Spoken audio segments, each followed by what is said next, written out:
एक बार फिर से इस तरीके से देखते हैं और एक फरमान जारी कर दिया पुलिस को रोकने के लिए उनको इस तरीके से किसने फरमान हरियाणा की तरफ से कहा जा रहा है कि एक फरमान पत्र लिखा गया है। सुप्रीम कोर्ट ने भी ये कहा है सबको अपनी बात के कहने का अधिकार है। शांतिप्रिय ढंग से आएंगे, अपनी बात कहेंगे, कोई रोकना जो है ना अप्रजातांत्रिक है। हाँ, कोई कानून हाथ में ले तो उनके खिलाफ एक्शन लिया जा सकता है, लेकिन अगर पीसफुल भी आते हैं, अपनी बात कहते हैं, तो उनका हक है प्रजातंत्र में, अपना हक का इस्तेमाल करें।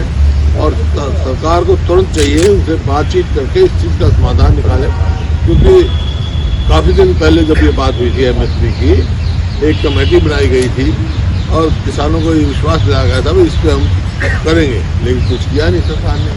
तो जो मांग है किसानों की वाजिब है, उनकी बात सुननी चाहिए और उनका आने से रोकना नहीं चाहिए। शांतिप्रिय ढंग से आए और कोई कानून अपने हाथ में ना ले। मेरी भी किसानों से अपील है भाई कोई कानून अपने हाथ में ना ले, शांतिप्रिय ढंग से। हाँ, वो इतनी बात मान गए। पहले ये था भाई ट्रैक्टर ट्रॉली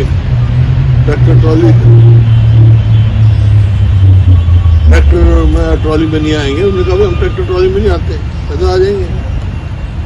किसानों ने भी कोऑपरेट किया है और सुप्रीम कोर्ट से एक कमेटी भी बना थे, जस्टिस नवाब सिंह उसमें बने थे बातचीत करने के लिए। उसके बाद ये निकला भाई ट्रैक्टर ट्रॉली में नहीं जाएंगे ताकि डिस्टर्बेंस ना हो, पैदल आएंगे, गाड़ी में आएंगे तो अलग बात है। उन्होंने एमएसपी कर रखी है, 24 फसलों पर दे रहे हैं, उसको लेकर के वो उनका कहना है कि हरियाणा सरकार तो बेहतर कर रही है और राज्य से बेहतर है।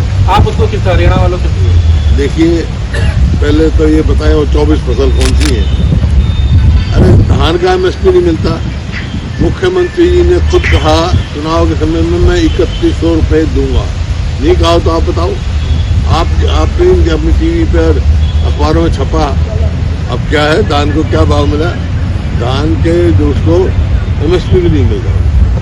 ऐसा है, जब फसल की बिजाई की जरूरत होती है तो डीएपी नहीं मिलता, खाद नहीं मिलता किसान को। जब उसको सिंचाई की जरूरत होती है तो यूरिया नहीं मिलता। जब उसको बाजार की जरूरत है तो एमएसपी नहीं मिलता। किसान को तो शुरू से मार पड़नी शुरू हो रही है। सर, निकाय चुनाव में देरी हो रही है, किस तरीके से देखते हैं? निकाय चुनाव काफी लंबा डिले हो गया है सर हरियाणा में। पिछली बार भी डिले किया है इन्होंने। निकाय चुनाव कराने चाहिए इनको। कांग्रेस की किस तरीके की तैयारी रहेगी? तैयार है कांग्रेस, जहाँ भी निकायों के चुनाव होंगे पूरी तरह से तैयार है कांग्रेस। कल राहुल गांधी प्रियंका गांधी वाड्रा को संभल जाने से रोक दिया गया। देखिए, ये राहुल गांधी विपक्षी नेता है। प्रजातंत्र में विपक्षी नेता का अपना स्थान होता है। ठीक है, मेजोरिटी है सरकार की, तो ये कहा जाता है प्रजातंत्र में majority has its way but opposition has its से। तो से है जो जाना रोकना नहीं चाहिए था। जब उन्होंने ये कह दिया कि मैं अकेला चला जाऊंगा, कानून व्यवस्था 144 में भी है या कानून व्यवस्था, अकेले जाने में क्या रुकावट थी? ताकि सही वहाँ के बात का पता लग सके।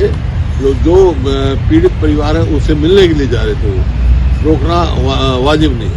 सर, बीजेपी ये कह रही है कि धारा 163 लगा हुआ है, वहाँ पे किसी को 10 तारीख से पहले जाने की परमिशन नहीं है। तो राहुल गांधी को भी ये पता होगा। धारा 163 क्या बताओगे?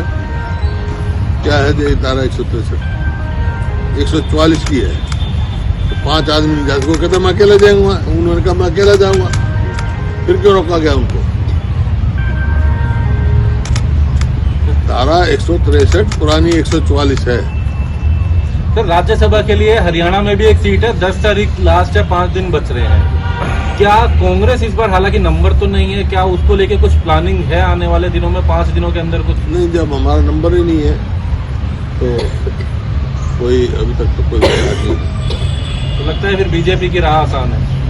मेजोरिटी उनकी एक सीट है, 2 सीट में से एक सीट कांग्रेस में मिलती है, 2 सीट होगी जो एक कांग्रेस को आएगी, एक सीट तो जिसकी मेजोरिटी उसकी जाएगी।